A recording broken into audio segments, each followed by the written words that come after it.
Senator. Just give us a sense of what we're watching here on the Senate floor, what this means. Yeah, Senator Graham would do that because in order to make a motion to reconsider this vote, you have to vote in the affirmative. And so that's why he waited for the vote count. Now there's going to be tremendous pressure on the Republicans who voted for witnesses to get them to reverse their vote, to take it back. Because a 50-50 vote, obviously the motion failed. So that's why Graham changed his vote in the end. Hard to imagine at this point they would switch, would they? Well, it's really, the pressure that you're going to feel when they're saying, let's end this, we don't have the votes to do it. You can vote to impeach or to remove him or sanction him in this proceeding. But let's just end it now because it's hurting the Republican brand. It's hurting the Senate, our ability to move forward. I could just see the arguments. And so you're going to see tremendous pressure on those Republicans who voted yes on this vote. And that's why Graham switched his vote, so that they can exert that pressure. Right. Then they're also concerned, George, about additional witnesses. So what happens if this raises more questions and then this just rolls out of control? And that's the argument they'll be making to someone like Susan Collins. And presumably one of the things they could do if there was a motion to reconsider, Graham could write into the motion to reconsider all the requests for witnesses the president's team would have and kind of turn this into a mutual assured destruction scenario. Yeah. Well, you would only reconsider this vote and then re-vote on a motion for witnesses, and when that failed, on a straight party line vote, that would end the trial, and we go immediately into closing arguments. The one thing I do want to say, George, is this argument from the president's really quite incompetent lawyer that somehow in a trial you can't call witnesses is pretty amazing.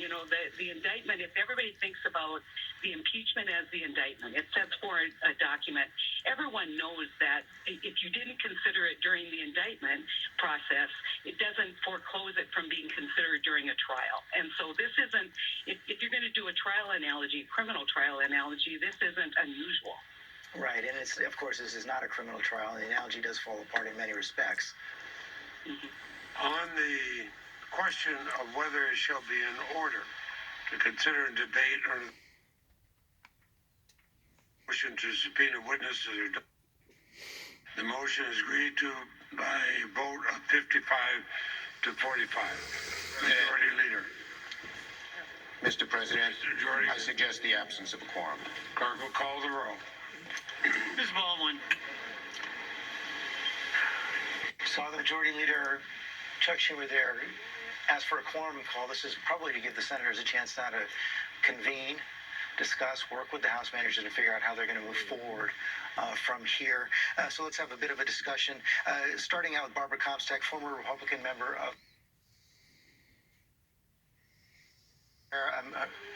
Herrera Butler fairly well. Tell us about her and what's significant about this.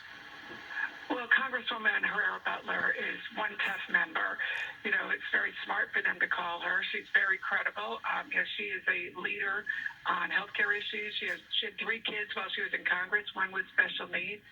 She was one of the dozen or so of us who opposed repealing Obamacare when the Freedom Caucus, insisted on ripping out the security for pre-existing conditions. We were all heavily lobbied, and she stayed the course and was one of our tough allies on that. So I know this is a move of conscience on her part, as was her vote for impeachment, and I'm confident with her being honest and that she'll be a very effective witness. And when you've seen the Trump attorneys consistently attack women and minorities, attacking her, as I imagine they will, isn't going to intimidate her, and is going to be another bad move for Republicans publicly, even if it doesn't change any of the senators' minds. And Barbara, how about that possibility that Heidi Heitkamp just raised, that Lindsey Graham will use his rights now that he's voted yes to try to get a new vote and try to convince those 4 Republicans who voted for witnesses to change their mind?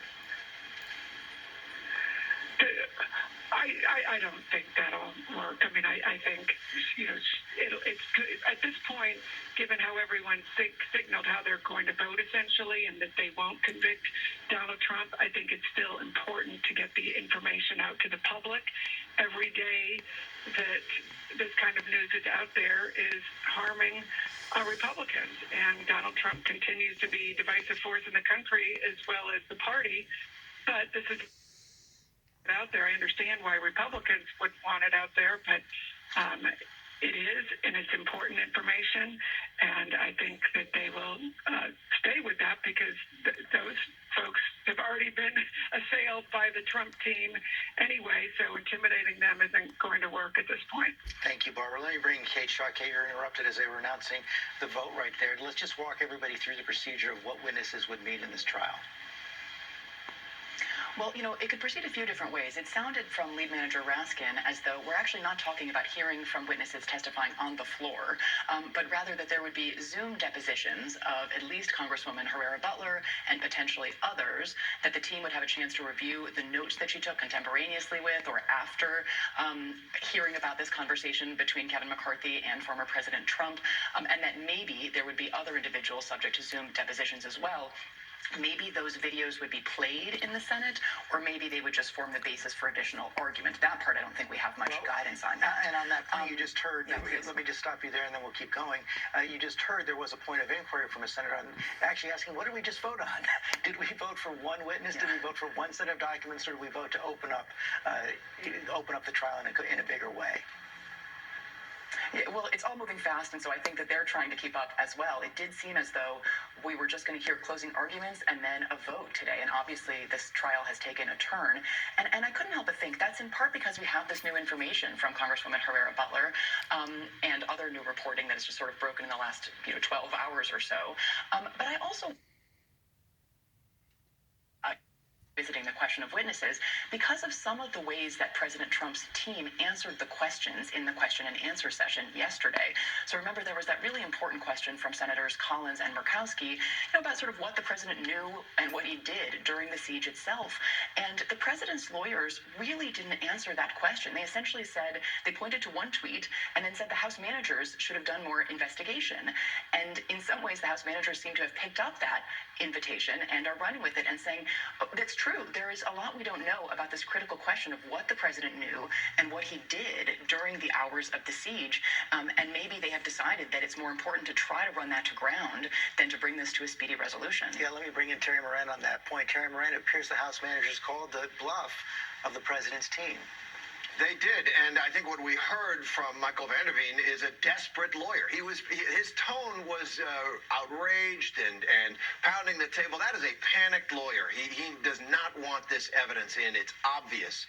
And I don't think he did himself any favors by saying that the constitutional process of the impeachment of a former president in the United States Senate should proceed like his personal injury lawsuits in Philadelphia, where people get deposed in his office. He's going to have to remember where he is, I think. Now, on the question of what they just voted on and the organizing resolution, the rules passed for this particular impeachment, it says that the question at this point is, should any witnesses be called, basically, on the question of whether it shall be in order to consider and debate under the rules of impeachment any motion to subpoena witnesses or documents. That's the vote we just saw. Now what? Well, the next thing is, if the Senate agrees to either party to allow either party to subpoena witnesses, and evidence, then what happens is, if such testimony is ordered by the Senate, any related matters are to be determined by subsequent resolution of the Senate. So now they've got a horse trade.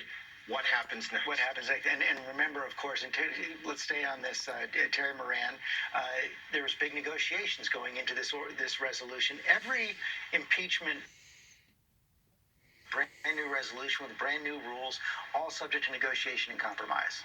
That's right, and that negotiation compromise, primarily between Chuck Schumer and Mitch McConnell, resulted in this process because, as really wants a long, drawn-out, maximum destruction trial.